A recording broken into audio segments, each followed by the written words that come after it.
में किसी के प्यार में आ गया है बड़ा ट्विस्ट। जब सभी लोग त्र्यंबकेश्वर से लौट कर आते हैं तभी तेजस्विनी के भाई कहता है बहुत ज़ोर से भूख लगी है, वहाँ त्र्यंबकेश्वर में भी अच्छे से खाना नहीं खाया था, सिर्फ फलाहार ही फलाहार मिला था, इसलिए मुझे बहुत ज़ोरों की भूख लगी है। तभी उसकी आई कहती है बना तो रही हूँ, अब जितना जल्दी हो सके बना के तुझे देती हूँ, तुझे कितनी ज़ोर से भूख लग गई है।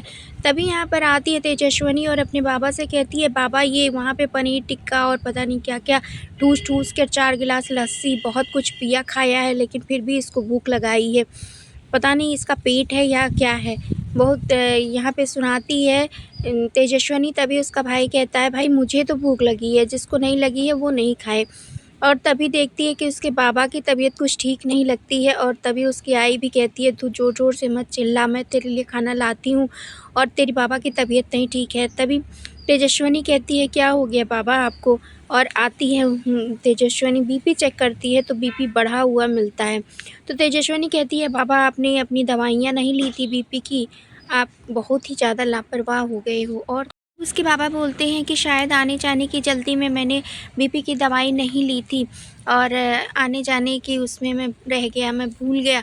और तभी उसकी आई भी कहती है कि आने-जाने की उसमें भूल क्या गए, आप क्यों नहीं दवा लेते हैं? और तभी उसके बाबा ये भी कहते हैं तेजस्विनी से कि उसको डाँट मत तू, अपने भाई को मेरे जाने के बाद तू ही तो अपने भाई का ध्यान रखेगी। तभी तेजस्विनी कहती है कि आप ऐसी बात क्यों कर रहे हो बाबा, आप कहीं नहीं जा रहे हो, आप हम सबका ध्यान रखोगे।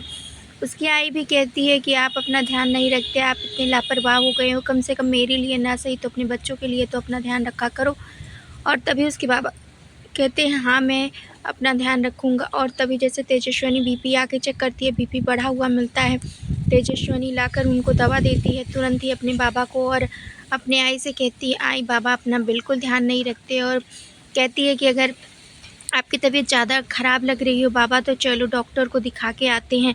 और तभी उसका भाई कहता है कि बाबा आप तो हमेशा ही यंग रहोगे, आप कभी नहीं बूढ़े होंगे। तो उसके बाबा कहते हैं कि ये तो तूने सही कहा, मैं तो नहीं बूढ़ा होने वाला। और तभी यहाँ पे तेजस्विनी भी कहती है कि हाँ बाबा आप तो हम बूढ़ा होने ही नहीं देंगे। और दोस्तों फिर यहाँ पे कहता है उसका बाबा कि मैं अभी दवा भी लेकर आया हूँ, यहाँ से जड़ी बूटी लेकर आया हूँ नागपुर से। और तभी तेजस्विनी कहती है कि आपको ये कहाँ पर मिला ये जड़ी बूटी बाबा?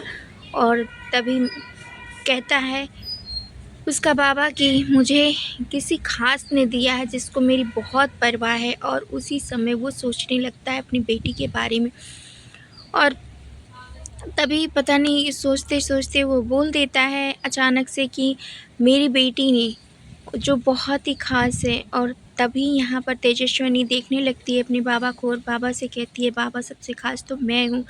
लेकिन उस समय उसके बाबा अपनी दूसरी बेटी के बारे में सोच रहे होते हैं दोस्तों। क्या कुछ लगता है आपको इस अपडेट के बारे में? क्या तेजस्विनी और उसकी माँ और उसकी फैमिली को ये पता चल जाएगा कि उनकी एक और फैमिली है? हाँ, अभी कोई बड़ा ट्विस्ट आना बाकी है? आप अपनी राय हमें कमेंट के ज़रिए ज़रूर बताएँ और हमारे चैनल पर नए हैं तो लाइक शेयर सब्सक्राइब करना, बेल आइकन दबाना बिल्कुल ना भूलिए दोस्तों।